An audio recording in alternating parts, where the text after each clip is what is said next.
Hello, I'm David Hepworth. Thanks for clicking this word in your ear, the latest of hundreds of chats Mark Allen and I have had over recent years, some between ourselves and others with musicians, authors, comedians, and other people we like. If you'd like to help make sure they continue, you might consider being a Patreon supporter by visiting patreon.com/wordinyour-ear, or just by liking or subscribing in whatever way you prefer. On with the show.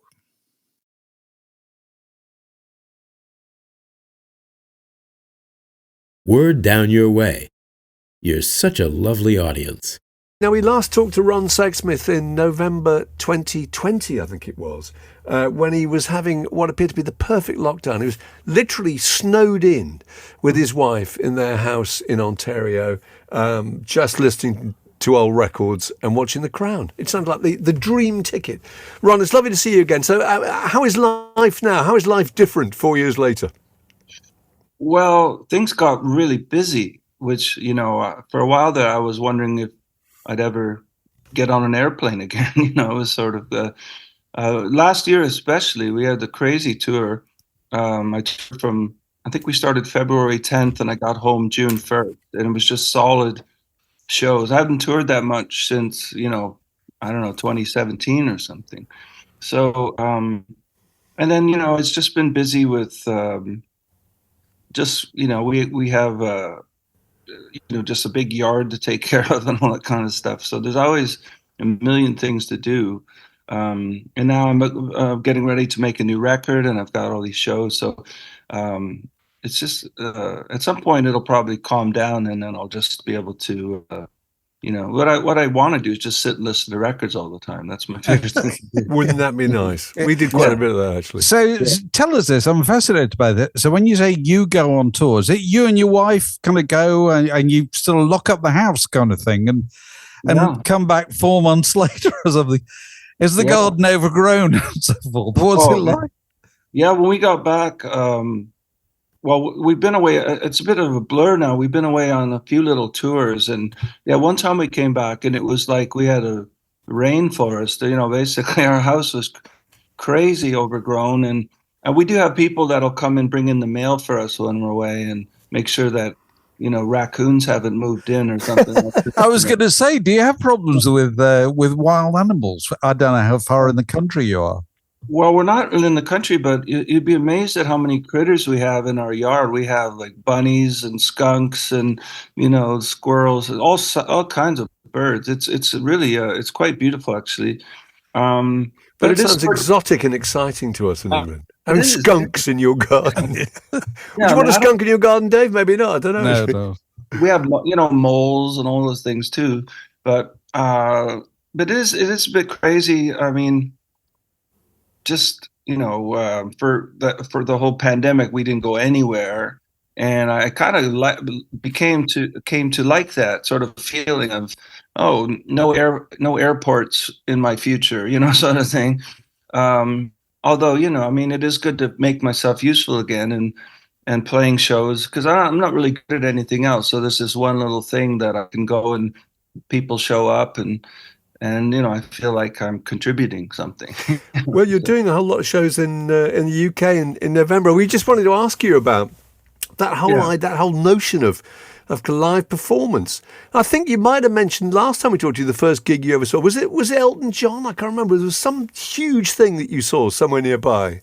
Yeah, I was in Buffalo, New York, actually. I was, which was very close to where I grew up. It was Elton John, 1976, and I was a huge fan. I was a member of his fan club, in fact. And so I just couldn't believe when my mom bought me a ticket. It was like $13 or something, right? Which was a kind of a lot of money for us at the time. And I went with my stepsister and a few friends. But the thing is, in my own world, I didn't know anyone else who liked Elton John. So when I got there and there's like 75,000 people, it was like just beyond belief. So that left a huge impression. What a strange thing! The first show you saw being with 75,000 other people. That must have absolutely done your head in. Well, the funny thing is, I mean, this was, and I think it was better before, but this was before they had screens and stuff, you know. So, and we were back in row Z, you know, like the back. So Elton John looked like an ant, but the thing is, when you have the screens, you're just looking at the screens all the time, you know. And everyone was so engaged in the show, you know, just looking at the stage. Everyone was really up for it. No one's looking at their phones because there weren't any phones, and just really. I mean, concerts for me back then was just so exciting. I was getting to see all my, like, the Who or the Kinks, all those people. Mostly in Buffalo, I would go to concerts there, and yeah, I mean, it was just. I was really glad I got to be. You know, I was alive. You know, back before. So mid-70s Kinks. That was a pretty ragged ensemble, wasn't it? I think. Well, they became like an arena rock band in a weird way, you know. But you know, that's when I sort of came on board the Kinks train, you know, because I just discovered them when I was 15, and then that was when they were making them low budget and those type of albums, and I liked those albums, but I hadn't heard all the really good stuff yet, you know, and but they were a great band for. I mean, Ray was a great performer. I mean, the Who were just beyond, like, fantastic. Obviously, you know, just one of the most exciting bands. Even though I didn't get to see him with Keith Moon, it was still pretty exciting, you know.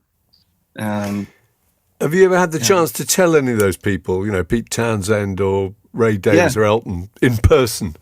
Yeah, I have. What they meant to you? Yeah. Oh, yeah. I mean, when Elton John was on the first leg of his farewell tour, he played Toronto, and he invited Colleen and I to the show. We even got a shout out in the middle of the show, which I didn't know that was going to happen. And then at the end, we got brought backstage into his inner sanctum, whatever they call it. And yeah, it was amazing. And you know, I've sang with Ray a few times, and he knows obviously that I'm a huge admirer. And I met Pete Townsend once in Austin, and it was cool because my favorite album of theirs, and I'm in the minority, but my favorite album was always "Who Are You," which was Keith Moon's last record. So I got to talk to Pete about that record, which I think he was kind of happy about because everyone's always asking him about Tommy or something. Yeah, sure. So he told me some kind of interesting stories about that record. So, yeah, so I've been very fortunate to meet most of my heroes. It's kind of a surreal, you know. Tell me about, I'm interested in the thing about you mentioned about the phones nowadays. Now you are performing in front of people who've all brought their phones. Have you ever attempted to kind of control their use, or what has been your experience of this? Maybe it's a Canadian thing, but I would feel funny doing that. I mean, I know my friend went to see Bob Dylan recently, and everyone had to put their phones in a bag with they're banned. A lock on it.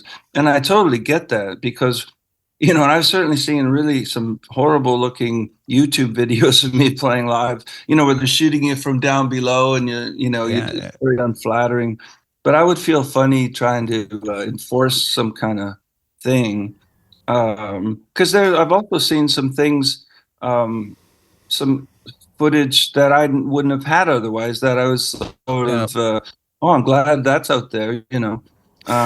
But do you mind when you look out and see a whole load of phones as opposed to a load of faces? I mean, does that throw you in any way?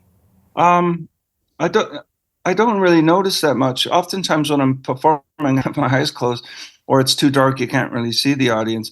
I know it bugs me when I'm in the audience sometimes and there's people in front of me with their phones up. I just, you know, it's weird because the show's happening there. It's not happening in your phone. And, you know, how many people are going to want to look at that video you just shot on your phone later on? You want to be there in the moment and experience the concert, I think. Yeah. But I know there's more and more people who are enforcing the no phone thing for whatever reason. And I just, it's just not, I guess, in my nature to kind of be kind of come down hard on those sort of things. No, I wasn't suggesting that particularly. I was just interested in it. Yeah. I suppose the solution might be ultimately what the Grateful Dead used to do years ago with tapers, didn't they? That they had an enclosure. If you wanted to record, you went over there, didn't you? You were not amongst the rest of the people. There might be a kind of... Yeah, the Grateful Dead were kind of like they were the kings of the bootleg tape, right? Which only helped their career. It sort of Well, yeah, became they encouraged it, didn't they? they encouraged it because like People would bring very expensive kind of boom mics and things and stand in their little enclosure. yeah, they'd be like, oh, do you have Amsterdam in 78 or they have all these.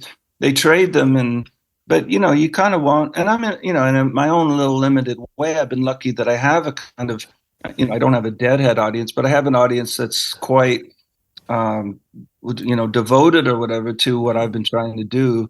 And I see online sometimes they're trading set lists and all this kind of stuff. But you want an enthusiastic crowd if if you're able to develop that, because it just means you can have longevity. So. Who were the kind of people that you saw? And they were probably in small clubs as opposed to big venues. I don't know. The people who made you think, I could do that and I want to get up and play? Because I think you started playing when you were in your teens. But I mean, who inspired you to want to get up and perform? Well, I mean, my older brother Don was playing in bars before I was. So when I was 16, I would go and see him play, and they would, kind of sneak me in the bar, and I could watch, and that was interesting. And because in the beginning, most of the shows I saw were the big shows. I would see the Who and Elton and all that. I remember seeing Bruce Springsteen in Toronto on the River tour. I wasn't even a fan of his until I saw the show, and I was completely converted. I just thought, oh my God, that was incredible. And I remember the next night I had a gig at my the local tavern where I played, where I would do 4 sets a night. And after seeing Springsteen, I said, I'm just going to go on at 9 and I'm going to play straight through. And but after about 40 minutes, people started yelling at me to get off the stage because they wanted a break. So it's a lot of sort of live and learn. But the other thing I should say too is my first tour opening up for anyone. Actually, my first tour period was opening for an English songwriter named Robyn Hitchcock in Canada. Oh yeah. And I had never heard of Robyn Hitchcock before, and I'm on tour with him, and it was interesting because he's playing clubs just like bars and things, but every night was packed with people who had his records and they loved his stuff. And I thought, well, maybe I could have a career like that. These people, they show up with CDs and rare things, they want signed. And it was interesting because I before that, I never really saw the different parallel universes. You could be a giant star or you could be like a cult artist. And I just started thinking, well, because I was already in my 30s, I thought, well, I think maybe I could be that. That's a level where you can make a living, obviously. Yeah. So you mean like it's like a cottage industry? Is it there's a universe of your fans. You've just got to keep coming around to them frequently enough and with new stuff. And I've seen it grow, and it's funny with the UK, for example. It was the first place to notice me, and so the first few albums were kind of well received. And then there was this long period where it didn't really seem to be happening over there anymore until I made a record called Long Player Late Bloomer. And it's like all those people probably didn't even know if I was still making records, and they sort of came back. And then I got also a whole new crowd as well. So I think it's just persistence and hanging in there. And there's also the theory that people become fans when they're in their 20s, and then they go off and have children. Yeah. And then they come back 15 years later or something like that, when the children have grown up.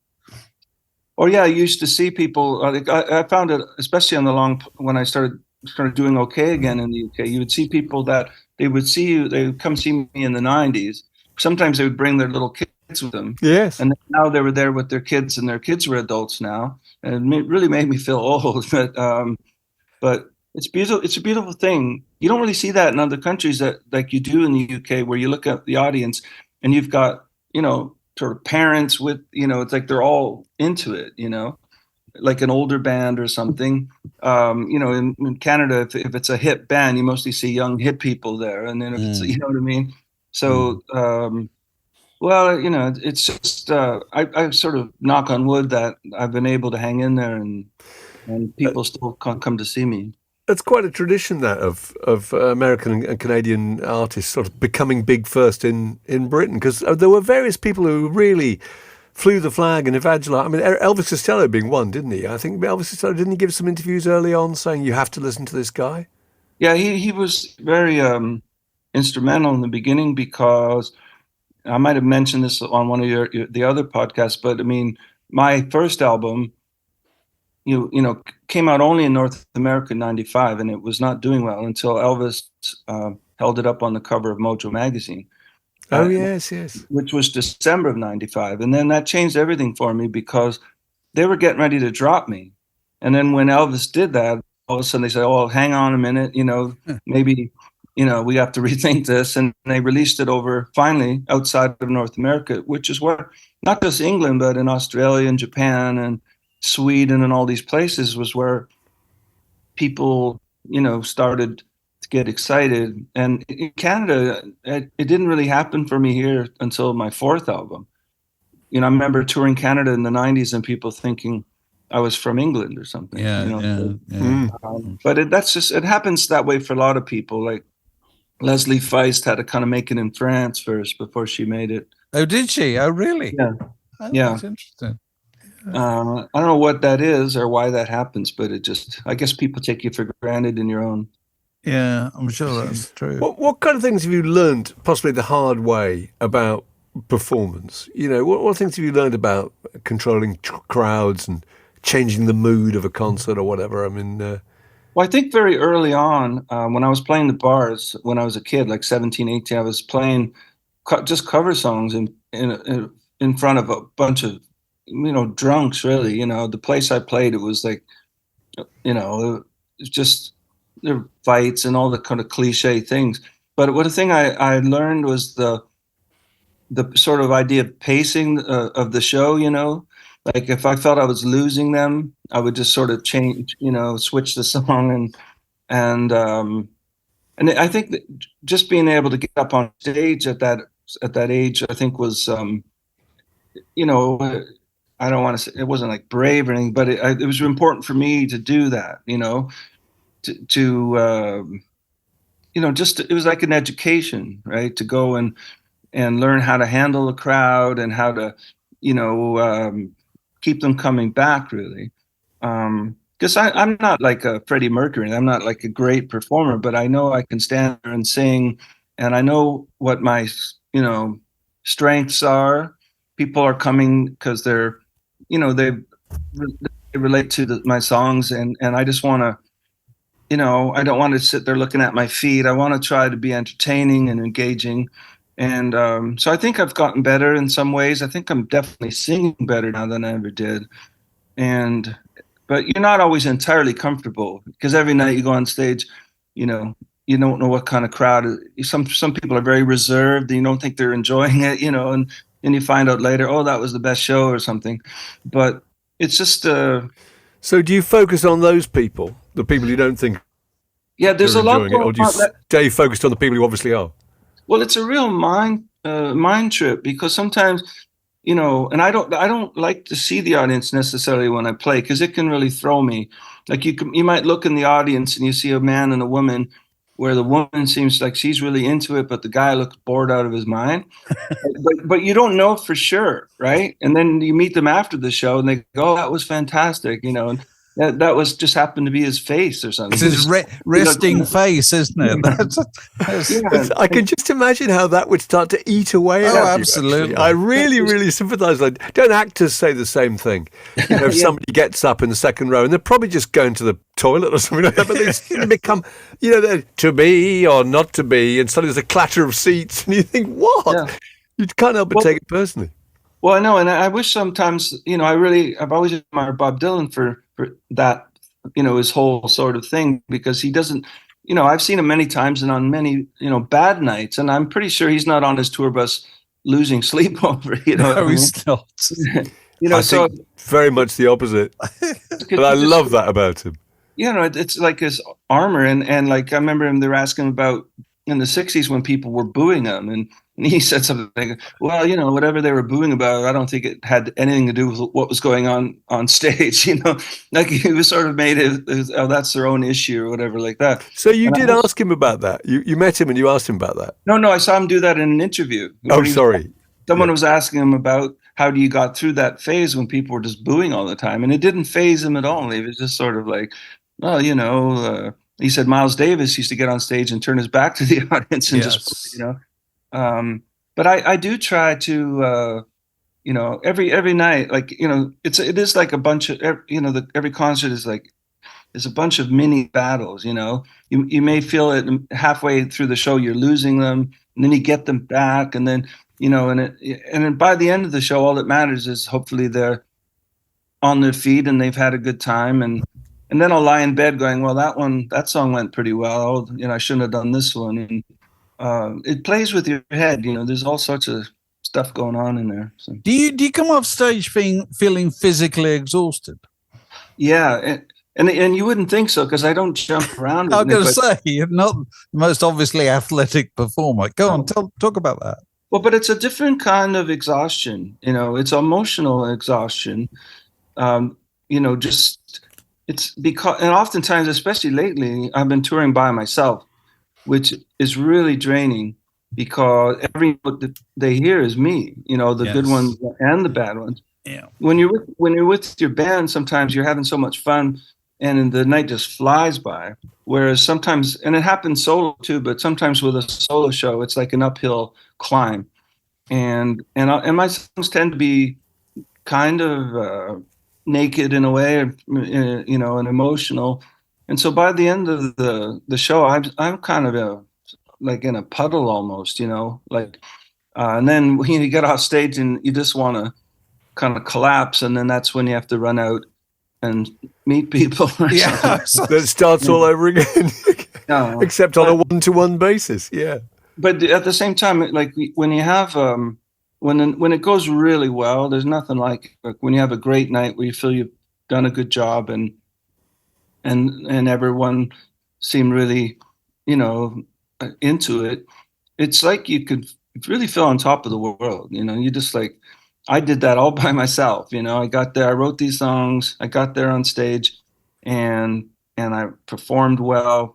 Because sometimes I get, I feel like I'm clumsy on stage or I'm making mistakes on the piano, and people are so forgiving. They just, you know what I mean? Like they're there for a human experience, right? They don't want some slick thing, especially with me. They come for, there's so many bands you don't even know if they're really playing or singing or what, So whatever they get from whatever kind of concert I'm able to put on, it's real, and it's so even if I fall down or I forget the words or whatever, people don't seem to mind. Have you ever forgotten the words?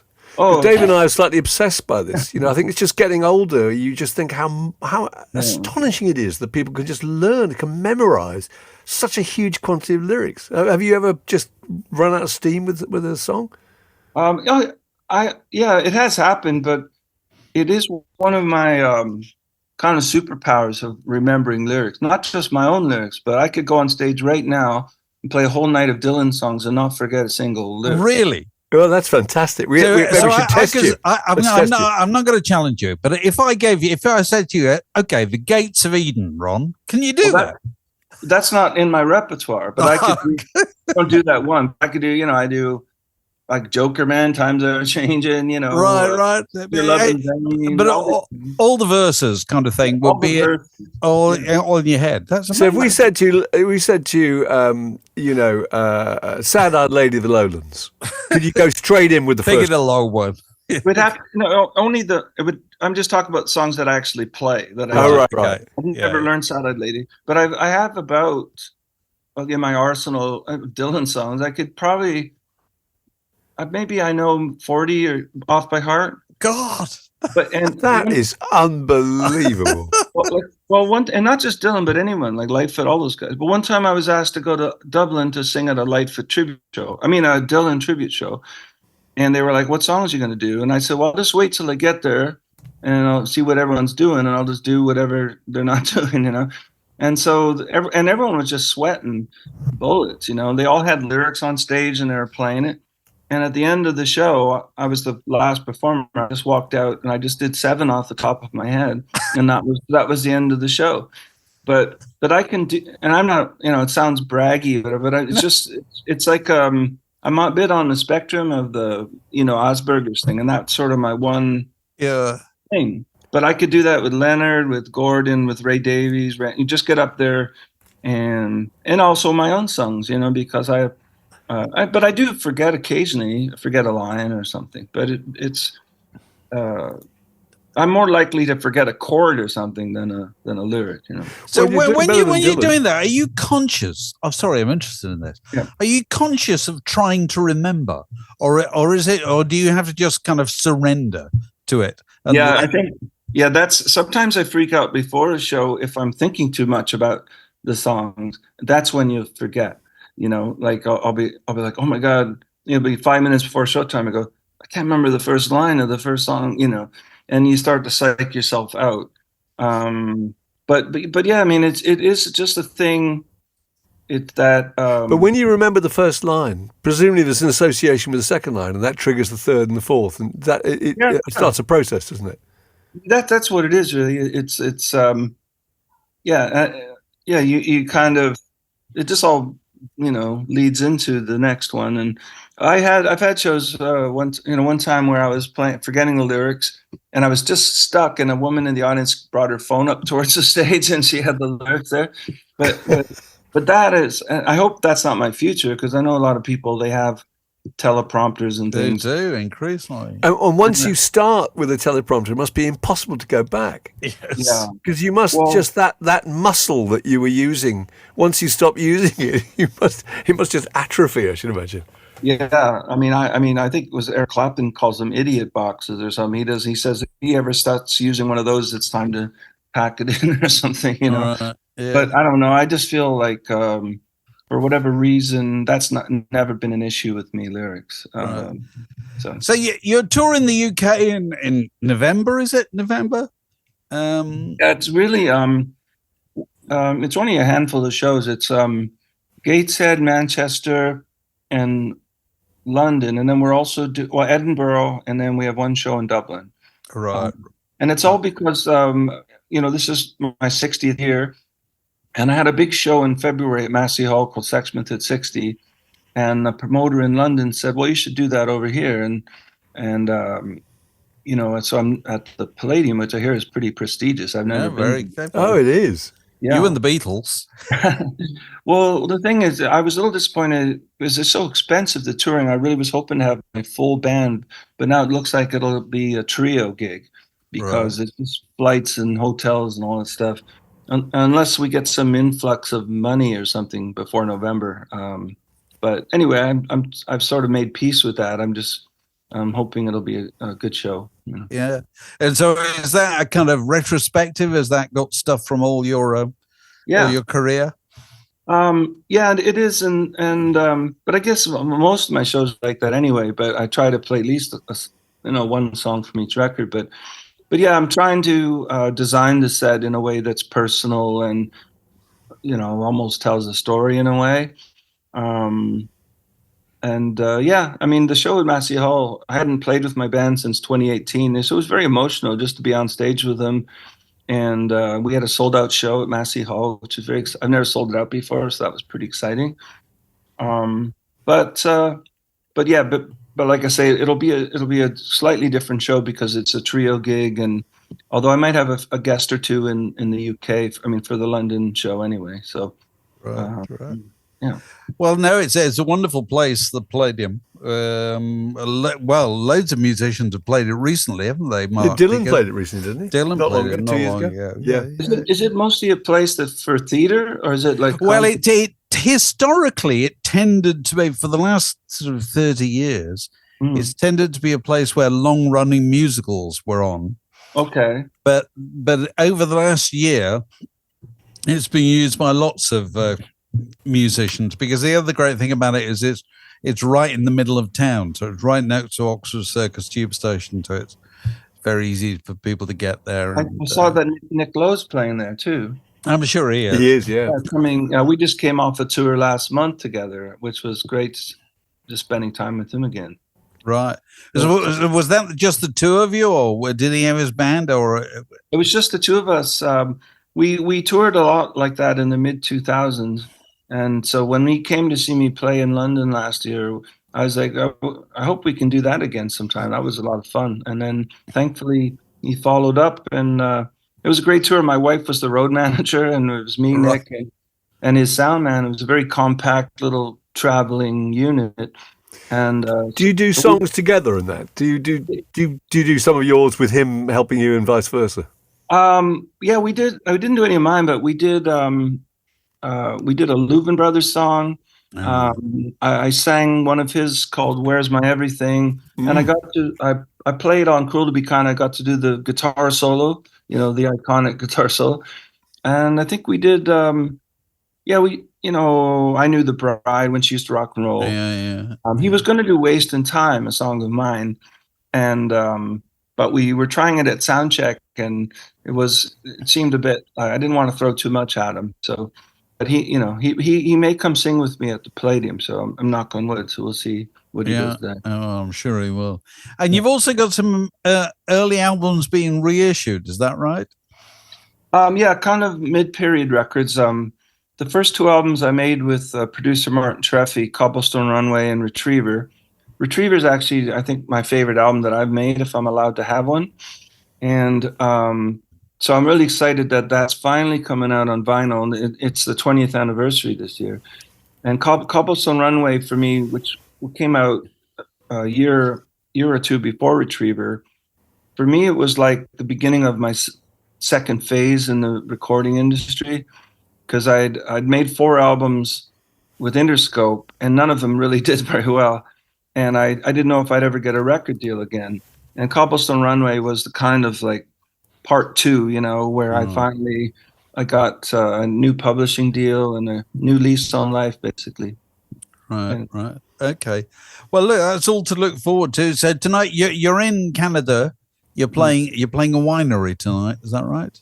Yeah, playing a place, one of those things where people pay, $150 for a meal and then they get a show kind of thing. Oh, very nice. A bottle of fine Shiraz or whatever. Yeah, that's right. I hope so. I don't know. I don't do these type of gigs that often, but I'm looking forward to it. Yeah, just a solo show, and outside, hopefully under the stars and all that. Is the weather kind of sympathetic? Today it looks good. Yesterday it was iffy. It was just it's been raining a lot over here. But yeah, I think tonight we're in for a beautiful night. It's a whole new circuit, that, isn't it? I think Neil Finn spends an awful lot of time going around New Zealand playing in wineries. It sounds absolutely fantastic. Yeah. I don't see anything wrong with that at all. No, it's a win-win kind of thing, really. But I'm sure Neil Finn does way better than I do at those sort of things. But no, they pay relatively well, and they treat, they obviously get a meal and all that stuff. So I'm looking forward to it. And also, like I say, I'm near where I grew up. So my parents are going to meet me for breakfast today before the show, which I don't get to see them that often because I live about 2 hours away. So. Are you self-conscious about having your parents in the audience, or is it something you've overcome? I'm not self-conscious about it, but obviously, my dad's older now. He's my stepfather, but he's been my dad since I was 9. And so you're worried about them, that they're going to have a good time and they're going to be comfortable while you're playing. You don't want to be worrying about that when you're on stage, No, they're not sat next to a load of drunks who are heckling. Yeah, that's my son. And actually, I don't know for sure if they're coming tonight. But last night we went to see my older brother plays in the bars. He retired from being a police officer and he's gone back to playing music again. Really? So I went to see him. I surprised him. He was playing at this little town called Thorold near where I grew up, and he was just playing on the patio of this Irish pub, and it was great. My younger brother was there, my parents were there, and he's just doing cover songs like I used to do. He's doing. And he's playing under the name Sexsmith, presumably. Yeah, but he spells it differently. He spells it Sexsmith, like MYTH, like a myth. Oh, right. Oh, that's great. Don't people think he's a tribute actor? Well, I got up and did a couple songs with him too, but he was pretty pleased because I've been wanting to go see him play. He's a whole different thing than I do. He's more into kind of like country and like sort of that Bob Seger-y kind of stuff. But it just really makes me happy because that's always been his first love, and then he got sidetracked and worked as a cop for a long time, and so now he's retired, but he's finally doing, he's playing almost every weekend. It's crazy. So yeah. Very good, very good. Mhm. You have to bring him over as support in future at some point. They're an excellent gimmick. I'm sure you don't need that. Well, look, we look forward to November in the UK. Right. Thank you. Yeah, will you guys come? Are you coming to it? Yeah, we'll might well try and do that at Palladium or something like that. All right. And all the very best tonight and the rest of your shows in Canada. Very good to talk to you. Nice to talk to you. We'll do it again next year or something. We will. I'm sure. I'm sure. Word down your way. You're such a lovely audience.